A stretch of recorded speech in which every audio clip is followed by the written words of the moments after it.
Санаа Руна ТV суугтаа тавтай морилцгоно.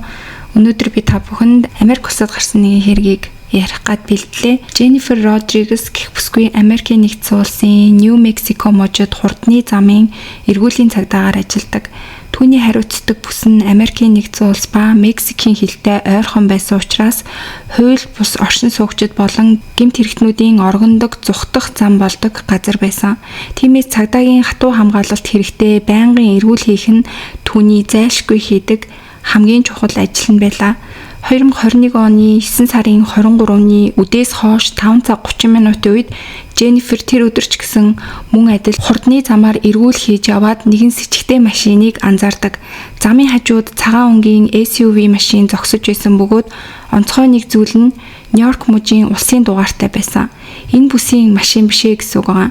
Түүнээс гадна баруун хойд дугуйн хагарсан байсан тул тусламж хэрэгтэй байх гэж бодоод Дженнифер болгоомжтой дөхөж очин цонхыг нь тогшдог. Жолооч нь залуухан Аз эмэгтэй байсан бөгөөд англи хэл нь тийм сайн биш байсан. Тэр хэлэхдээ найз маань одоо ирнэ, тусламж хэрэггүй, шаардлагагүй гэсэн утгатай үгийг хэлдэг. Дженнифер цагдаа учраас түүний нэрийг асуухад тэр Ван гэж хариулсан. Гэвч түүний нүүрний хувирал ямар нэгэн түгшүүр, айдас, сандрал байгаа нь мэдрэгдсэн. Нүдэн докторгүй, гар нь зүгээр байж чадахгүй байнга хөдөлж байсан нь Дженниферт баг зэрэг сэжиг төрүүлдэг. Тиймээс Дженнифер өөрийн машин руугаа буцаж очиод тухайн машины улсын дугаарыг шалгаад үзтэл гарч ирсэн мэдээлэл машины эзэн нь Нью-Йорк хотод оршин суудаг 26 настай эрэгтэй Жастин Ли гэдэг хүнийх болох нь гарч ирдэг. Тэгэхээр энэ машин бол тэр эмэгтэйгийнх биш юм байна гэж Дженнифер боддог. Тухайн үед Дженнифер өөртөө санамсаргүй тааралцсан тэр эмэгтэйгийн хэн болох ямар хэрэгт холбоотойг огт төсөөлөөгүй байсан. За ингээд машины эзэн Жастин гэдэг хэн болох талаар яриад тэгээд яг энэ хэргийнхаа гол агуулга руу оръё. Жастин багада эцэг эхийнхээ хамт Хятадаас Америкийн Нью-Йорк руу цагаачилж ирсэн. Нью-Йоркод өндөр зэрэглэлийн хятад ресторан нээгээд асар амжилт олсон. Удалгүй энэ ресторан нь тесрэлт хийж улмаар зүүн эргийн олон газар салбар франчайз нь хүртэл нээгдсэн байсан. Энэ амжилтын ачаар Жастин маш баян чинэлэг орчинд өсөж торинсон. Нью-Йоркийн Куинс дүүргийн Бэйсайд орчимдох тансаг байшинд амьдарч байсан бөгөөд сургуульд байх үеэсээ л тансаг зэрэглэлийн машин ундаг сурагч байсан. Эцэг эх нь бусад олон Аз эцэг эхчүүдийн адил хүүгээ сайн суралцаасай гэж хүссэн ч Жастины сурлага бол тийм ч сайн байгаагүй. Харин нийгмийн харилцаа нь сайн байсан учраас найз нөхдөдөө эвтэйхэн хүмүүстэй амархан уулзраа олж нийцдэг хүүхэд байсан. Магадгүй тэр нэг ч удаа зовлон үзэлгүй хэтэрхий элбэг хангалуун амьдралд дассан Жастин 10 гаруйхан наснаасаа эхлэн клуб, бар, архины газар хэсэж мөнгийг ус мэт цацаж эхэлдэг. Түүнээс гадна маш олон эмэгтэйчүүдтэй уулзаж, задгай, замбраагүй амьдардаг байсан. Энэ байдал нь насан турсан хойно бараг өөрчлөгдөөгүй. Тэр тансаг брендийн хувцас, үнцээ цаг эмэгтэйчүүдээр хүрээлүүлэн тансаг үдшилэг, аялал зугаалгаар амьдралаа хийж амьдарсаар ирсэн. Тэгээд нэг үе эцэг эх нь рестораныхаа нэг салбарын үйл ажиллагааг түүнд хариуцуулсан. Тэгээ тэр салбар нь хятадын нийгэмлэгүүдээр ам дамжин нэрд гарч Жастин бүр их мөнгө олж эхэлсэн. Хувийн амьдралыг нь харахад тэр 20-од наснда Испани гаралтай Америк эмэгтэйтэй гэрлэж 2 хүүхэдтэй болсон. Тэр үед эцэг эх нь хурмын бэлэг болгон маш үнэтэй дээд зэрэглэлийн тансаг байр авч өгсөн. Гэвч гэрлэлтийн амьдрал нь бол доктортой байгаагүй. Гол шалтгаан нь Жастины завхаарл гадуурх явдлууд нээсэн. Хэдийгээр тэр үнийг эхнэрээсээ нуудаг байсан ч гэсэндээ эмэгтэйчүүд нь түүнийг баян ухраас өөрсдийг ил гаргаад эхнэрт нь энэ тухай ярьцдаг байсан. За ийм байдлаар амьдарч байгаад 2011 оны 9 сарын 19-ний өглөө Нью-Йоркийн 911 төвд нэгэн дуудлага ирдэг. Уцаар ярьсан хүн нь нэг эмэгтэй хүн байсан. Тэр хэлэхдээ нөхөр маань 2 хоног холбоо барихгүй байна гэж хэлсэн. Энэ бол Жастины эхнэр байсан. Жастин ер нь задгай амьдардаг ч гэсэндээ гэртээ бол заавал ирдэг хүн байсан. Ийм удаан хугацаанд холбоо тасарсан тохиолдол өмнө нь байгаагүй гэж эхнэр нь хэлсэн. Дуудлага өгч байхдаа эхнэр нь нөхөр маань Queens-ийн Flushing-ийн 39-р гудамжны нэг кондо байранд байгаа байхаа та нар очиж шалгаад өгөөч гэж хүссэн. Өглөө 10 цагт цагдаа нар тийшээ очиход тэр газар нь хятад гаралтай чинэлэг хүмүүс ихээр амьдардаг өндөр зэрэглэлийн орон сууц худалдаа хосолсон цогцлбор байсан. Өндөр зэрэглэлийн орон сууц учраас орох гарах нь бол маш хатуу хяналттай. Тэд эхлээд орцны бүртгэлийг шалгахад өмнөх өдрийн 18-ны буюу оройн 11 цаг 22 минутаас хойш хинч энэ байр руу орж гарсан тэмдэглэл байхгүйсэн. Тэгэхээр Жастин одоо хүртэл дотор байгаа юм бах та гэж цагдаа нар сэжиглээд нөөц түлхүүр авч хаалгыг онгойлгон орцгоосон. Түүний байшин руу ороход хамар цоргисон өмхийн үнэр маш аимшигтай үнэртэж эхэлсэн. Тэгээ энэ үнэрийг бол үнэрлсэн туршлагатай цагдаа нар цогцсны үнэр гэдгийг бол шууд мэдцгээж байсан. Ингээд дотогш ортол шалан дээр улаан дарстай хундаг гар утас эвдэрч хагарсан байдалтай шороотой пүүз зэрэг хөглөрсөн харагдсан. Тэгээд унтлагын өрөө рүү ортол орон дээр бүтээлгээр боосон хинч харсан сэжигтэй зүйл тэнд байсан. Бүтээлэг дээр цусны толб дүүрэн харагдаж байсан. Энэ бол Жастины цогц байсан. Толгойдоо нэг удаагийн буудлагын шарахтай хамгаалсан тэмцэлцэн уул мөр бол түүнээс харагдаагүй. Мөн шалан дээр 38 калибрийн сум олдсон. За ингээд мэдээж Жастины цогцыг бол шүүх эмнэлэг авч яван задлан шинжилгээнд оруулахад дүгнэлтээр тэр нас орох үедээ согтуу байсан. Тэгээ согтуу үедээ буудуулсан гэдэг нь бол илэрсэн. Нас орсон цагийг нь 9 сарын 18-ны оройн 10 цаг орчим гэж таамагласан. Түүнээс гадна газарт маш чухал нотлох баримт үлдсэн байсан. Унтлагын өрөөний нүүр буддаг ширээний орчимд хаягдсан жирэмсний тестийн сав баглаа боодол мөн эмэгтэйчүүдийн эмнэлгийн үзлэгийн цаг захиалсан баталгааны хуудас байсан. Баримтууд бүгдээрээ хятад хэлээр бичигдсэн байсан. Эндээс харахад бол жирэмсэн хятад эмэгтэй энэ хэрэгт холбоотой байх магадлал нь тодорхой харагдаж байсан. Ингээд цагдаа нар байрны CCTV-г шалгаж үзэхэд Жастин 18-ны оройн 9 цаг 30 минут орчим энэ байр руу орж ирсэн нь харагдсан.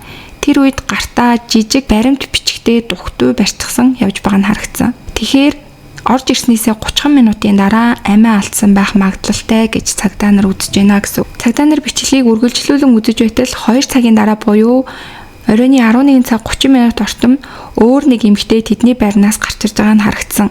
Тэр эмэгтэй хар цов өмссөн эмэгтэй байсан. Цагдаа нар хэн болохыг нь тогтоохын тулд Жастины эхнэрт бичлэгийг нь үзүүлтэл эхнэр нь түүнийг шууд л таньсан. Тэр эмэгтэй байна. Ингэн гэж би мэдэж байсан юм аа. Би өчнөө олуудаа нөхөртөө хэлсэн штэ гэд шууд л таньсан. За тэгээд тэр нь хэн байсан бэ гэхээр тухайн үед 31 настай байсан Дэнхай гэдэг хятад гаралтай эмэгтэй байсан. Тэгээд хэвлэл мэдээлэл дээр бол эгэл жирийн айлд төрж өссөн багаасаа өөрийн гадаад төрхөндөө итгэлтэй, нэлээд амбицтай эмэгтэй байсан гэж гарсан. Анх хятадд амьдарч байсан ч гэсэндээ Америкт очих юм бол их мөнгө олж чаднаа гэх яриаг багаасаа л сонсож өссөн. Тиймээс насан туршид би Америкт сууршиж Америк мөрөөдлөө биелүүлнэ гэсэн хүсэлтэй болсон байсан. Зарим хятад хүмүүсийн хувьд бол Америкт цагаачлан амжилттай суурших нь өөрөө амжилтын бэлэг тэмдэг шиг харагддаг байсан. Тэр 25 настайдаа буюу 2015 онд жуулчны виз авч Америкт анх орж ирсэн байсан. Хууль ёсны оршин суух хугацаа нь бол 6 сар байсан. Гэхдээ тэр үед Америкийн нэгдсэн улсын цагаачлалын бодлого одоогийнх шиг хатуу биш байсан. Тиймээс олон хүн жуулчны визээр орж ирээд буцаад гарахгүйгээр хууль бусаар үлддэг тийм үеэсэн. Дэнхайч гэсэн мөн адил хууль бусаар Америкт үлдсэн байсан. Тэр Нью-Йоркод хамгийн том Чайнатаун төвлөрсөн газарт суурьшсан бөгөөд тэнд амьдрахад англи хэл тийм ч их хэрэггүй газар байсан. Хятад хэлээрээ ч өдөр тутмын амьдралаа залгуулж болохоор тийм хороолол байсан. Гэхдээ мөнгө олох ёстой байсан учраас ресторанд үйлчлэгч мөн хумсны салон, массажны газруудад янз бүрийн ажил хийж амьдардаг байсан. Гэвч тэндээс олдог мөнгө нь бол түүний мөрөөдлийн Америк мөрөөдлөөс бол хол байсан. Тэгээд тэр өөрийнхөө сайхан төрхөө ашиглахаар шийдсэн. Өндөр зэрэглэлийн бааранд хостес болж ажилласан байгаа. За тэгээ энэ болохоор нэг ясны ширээнд арх ундалаад хамт суудаг эмэгтэй болж ажиллаж эхэлсэн гэсэн үг. За тэгээ тэр нь ямар газар байсан бэ гэвэл Нью-Йорк даярх мөнгөтэй хятад бизнесмэнүүд цуглардаг тийм баар байсан. Дэнхай нэлээд ур чадвартай байсан бололтой хурдан тушаал дэвснээр удалгүй мадам буюу ширээн цудаг бүсгүйчүүдэд ахалдаг тийм байр суурин дээр очисон. Үүгээр зогсохгүй Дэнхай сошиал дээрээч нэр хүнд нь маш сайн өссөн. Тэр тансаг зураг, амьдралаа нийтэлж лайк авч инфлюенсер маягийн өдөр тутмаа хуваалцдаг тийм хүн болсон. Тансаг дээвэр дээр дар сууж байгаа зураг, брендийн дэлгүүрүүд, олон уут бариад явж байгаа зураг, дээд зэрэглэлийн машинуудаас бууж байгаа зураг гэх мэт нийтлсээр 100 гаруй мянган дагагчтай болсон байсан. Тэгээ түүний хувьд болохоор мөнгө, нэр хүнд бүх зүйлтэй болсон юм шиг боловч түүнийг нэг зүйл бол хамгийн их түгшээж байсан. Тэр нь юу вэ гэх юм бол Америкт хууль бус оршин суугч гэдэг статус нь бол түүнийг маш их түгшээдэг байсан. Тухайн үед Америкийн засгийн газар цагаачлалын бодлогыг улам чангаруулж эхэлж байсан.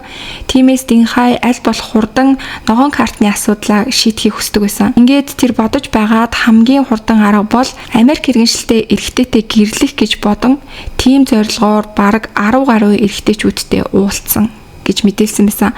Гэхдээ тэр эрэгтэйчүүдийн хувьд бол түүнтэй гэрлэх зорилготой биш, мэдээж бааранд ажилдаг, ширээнд суудаг эмэгтэй байсан учраас зүгээр дугаа цэнгэлийн журмаар түүнтэй уулзаад яг түүнтэй гэрлэх залуу бол гарч ирээгүй.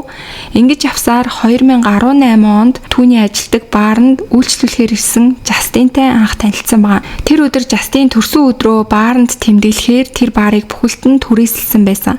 Америкийн иргэншилтэд тийм газрыг бүхэлдэн түрээслэх хэмжээний мөнгөтэй, дээрээс нь эцэг ихэн том ресторан ажилуулдаг царай төрхөнж гайгүй залуу байсан учраас Динхай гэрлэлтэнд төгс зохицох юм байна гэж бодсон.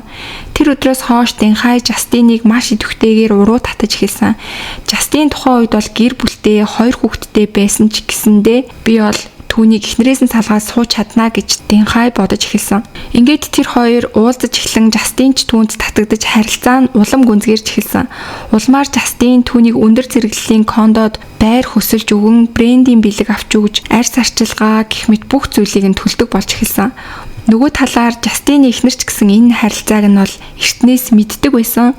Учир нь тэр хоёр өдөр бүр утас мессежээр холбоотой нөхрийнх нь картыг Динхай хэрглэж байгаа нь эхнэр дээр нь мессеж ирдэг байсан учраас эхнэр нь үнийг мэддэг байсан. Гэхдээ бол нөхрөөсөө салаагүй, харин Динхай бодохдоо Жастин эцэст нь эхнэрээсээ салж над дээр ирнэ гэж итгэж хүлээсээр байсан. Гэвч 2020 онд тэр хоёр 2 жил орчим уулзсны дараа нөхцөл байдал өөрчлөгдсөн. Тухайн үед COVID-19-ийн цар тахал тарж Динхайын баарны орлого бол эрс буурсан. Арх уух үйлчлүүлэгчид бараг байхгүй. Үүнээс гадна 2021 онд Нью-Йорк хот хууль бус ажил эрхэлдэг эмэгтэйчүүд хяналт шалгалтыг чангаруулж эхэлсэн. Баригдах юм бол хятад руугаа шууд албадан хөөгдөх эрсдэлтэй болж эхэлсэн. Ийм айдастай нөхцөлд Динхай улам яарч эхэлсэн. Жастинтай аль болох хурдан гэрлэх ёстой, аль болох хурдан энэ асуудлыг шийдэх хэрэгтэй гэж бодож эхэлсэн. Харин Жастины хувьд бол гэр бүлээ орхих ямар ч бодол байгаагүй. Динхайг бол зүгээр л нууц хамраагаа гэж боддог байсан байна. Түүнээс гадна Жастины эцэг их бэрдээ маш их хайртай хүмүүс байсан. Тэг хүүгээ бас ингээд задгаа явдалтай гэдгийг нь аав ээж нь мэддэг байсан болохоор хүүдээ чи хэрвээ эхнэрээсээ салах юм бол ресторануудаа чамд өвлүүлж өв залхамжлах эрхээс хасна гэж хүүдээ бол байнга шахалт үзүүлдэг байсан. Тэгэхээр Жастин бол эхнэрээсээ салах ямар ч бодолгүй байсан. Динхай нэлээд удаан хүлээж байгаад бүр Жастины эхнэр дээр өөрөө хүртэл очиж исэн. Би Жастинд маш их хайртай. Чи яагаад нөхрөөсөө салахгүй байгаа юм бэ? Одоо салах хэрэгтэй. Тэр чамд юусоо хайргүйгээд бүр орилж хашгиран өмнө саван дэгдүүлж исэн. Тэгээ энэ үед бол бүр цагдаа ирж Динхайг хөөж явуулж исэн тохиолдол гарч исэн. Тэг үүнээс хойш бол Динхай өдөр бүр яаж түүнийг өөрийн болгох вэ гэж бодож амьдарч эхэлсэн. Тэгж байгаад 2021 оны 9 сарын 15-нд нэг жирэмсний тестийн зураг эмэгтэйчүүдийн эмнэлгийн бичиг тэгээ эхот харуулсан бичгийг Жастин руу явуулдаг. Тэгээд би жирэмсэн болсон гэж бичээд явуулдаг. Тэгээд Динхайын хувьд бол энэ бол Жастиныг өөрлөгөө татах гэрлэх боломжийн хамгийн том боломж гэж бодож исэн. Гэвч Жастины хариу шал өөрөөсөн. Хоёулаа байнга хамгаалалттай харилцаанд ордог байсан биз дээ. Энэ хүүхдийг бол би өөрийнхөө хүүхэд гэдэгт итгэхгүй байна гэж хэлсэн. Тэгтэн Динхай уурлаж би чамаас өөр хүнтэй уулзаж байгаагүй. Энэ бол чиний хүүхэд гэд энэ хоёр бол яг энэ асуудлаас олж 3 өдөр нэлийн ширүү маргалцсан байна. Эцэст нь Динхай чи хүүхдээ авахлах юм бол би оронд нь чамд $500,000 өгье гэж тохиролцсон байгаа. $500,000 гэдэг бол мэдээж маш их мөнгө. Тэгээ түүнд $500,000 өгөөд Жастин болвол энэ маргаанаа дуусглаа гэж бодсон. Гэтэл хэрэг болсон өдөр буюу 9 сарын 18-ны орой Жастин танилуудтайгаа уулзалт хийж байтал Динхайс мессеж ирдэг. Манай хүүхдэд аав хэрэгтэй юм шиг байна. Би хүүхдээ авахулж чадахгүй гэсэн мессежийг бичсэн байсан. Сандарсан Жастин уулзалтаа яарвчлан дуусгаад оройн 9 цаг 30 минут орчим Динхайгийн амьдардаг кондо руу орсон байгаа. Тэгээд удалгүй тэнд амнасаа алдсан гэсэн үг. Оройн 11 цаг 30 минутанд Динхай хар цув өмсөөд байрнаас гарч ирсэн. Тэгээд Жастины машиныг унаж хурдны замаар давхиж эхэлсэн байгаа. Цагдаагийн мөрдөлтөөс цугтахын тулд гар утсаа унтраагаад Нью-Йорк мужаас гарч тавхисан. За тэгээд тухайн үед болохоор нөгөө Жастины эхнэрийн дуудлагаар гэрт нь очиж бүх зүйлийг олж илрүүлсэн цагдаа нар бол түүнийг эрен сурвалжлах ажиллагаагаа эхэлсэн байсан. Ингээд шалгаад үзэхэд Динхай Нью-Йоркоос гарч нэлээд хэдэн хотоор дайраад Виржиниад 4 цаг орчим саатсан нь тодорхой харагддаг. Мөн шатгуун түгээх стан дээр Жастины картнаас $120 бэлнээр авсан болох нь мөн харагддаг. Тухайн үед тэр маск нарны шил зүүсэн байсан ч гэсэндээ нүүр таних програм түүний хэн болохыг бол тодорхой баталж исэн. 9 сарын 21-нд тэр Виржиниагийн захад нэг мотель захиалсан байсан.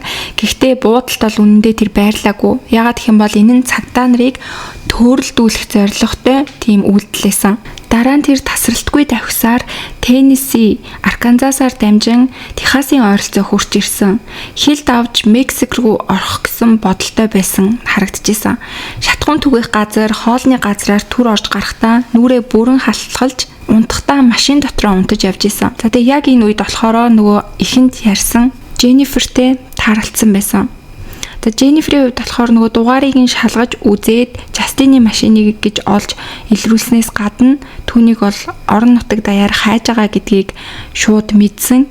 Тэгээ Дженнифер бол шууд нэмэлт хүч дуудсан. Мэдээж ганцаараа байх юм бол Динхайг бол дийлэхгүй гэдгийг мэдчихсэн. Тэгээд нэмэлт хүч эртэл цаг хожихын тулд Динхай дээр очиод та машинаас буугаад ирээж энэ газар хил орчин болохоор нэлээд аюултай харанхуй болох юм бол бүрч эрсдэлтэй. Дугуйч нь харчихсан юм чинь би таныг хот руу хүргээд өгье гэсэн санал болгодог. Динхай тухайн үед толгой тохин зөвшөөрч машинаасаа гарч ирдэг. Гэтэл тэр цагдаагийн машинд суух гэж байхдаа гинт гадаа маш хүүтэн байна. Би машин дотроос цуваа аваад ирье гэд машин руугаа явах гэж оролддог. Тэр мөчид Дженнифер Динхайын гарыг чанга атгаж барьж авдаг. Учир нь машин руугаа очих юм бол зүгтэж магадгүй, бас дотор нь зэвсэг байж магадгүй гэж бодсон. Яагаад гэвэл энэ бол алуурчин хүн гэдгийг мэдсэн учраас тэгж бодсон. Тэг түүний гарнаас бол гинт барихад Динхай ямар нэгэн зүйл болох нь тодорхой боллоо, намайг юу мэдчихлээ гэж бодоод гараа тавиулахыг оролдон та яагаад намайг барьж байгаа юм бэ гэж хашгирч эхэлсэн. Яг тэр мөчид Дженниферийн станц дээр нэг мэдээ дуурдаг. Нью-Йоркод гарсан алган иргэн с ิจ гтэн олдсон яаралтай очоорой гэд хэлсэн. Тэгээ үүнийг бол Дженнифер болоод Динхай хоёулаа сонссон. Тэгээ Динхай өөрийг нь баригдсан гэдгийг зарлж байгаа гэдгийг мэдээд царай нь цонхисон.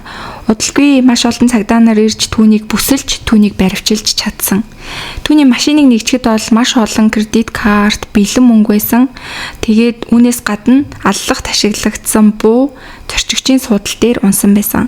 Хэрвээ Дженнифер түүний гарыг машин руугаа буцах үед нь барьж авч зогсоогоогүй байсан бол өөр нэг аллагч гарах боломжтой байсан гэсэн үг.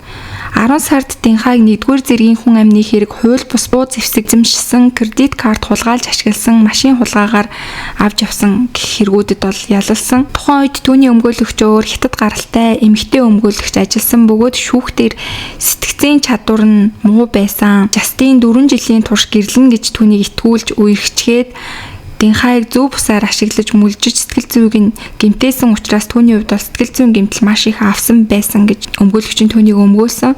Ялангуяа жирэмсэн болж гормоны өөрчлөлтөөс болж өөрийгөө хянаж чадахгүй болсон байх магадaltaй гэж өмгөөлөгч нь өмгөөлж исэн. Тэгээ үүнийх нь эсрэг болохоор прокурор энэ бол санаандгүй хэрэг биш ээ, төлөвлөгөөт гэмт хэрэг гэж үзэжсэн. Тэр бууг урдчилж бэлдсэн оргох замаач гэсэн нарийн тооцоолсон байсан. Жочид буудал хүртэл урдчлаа захиалчихсан байсан.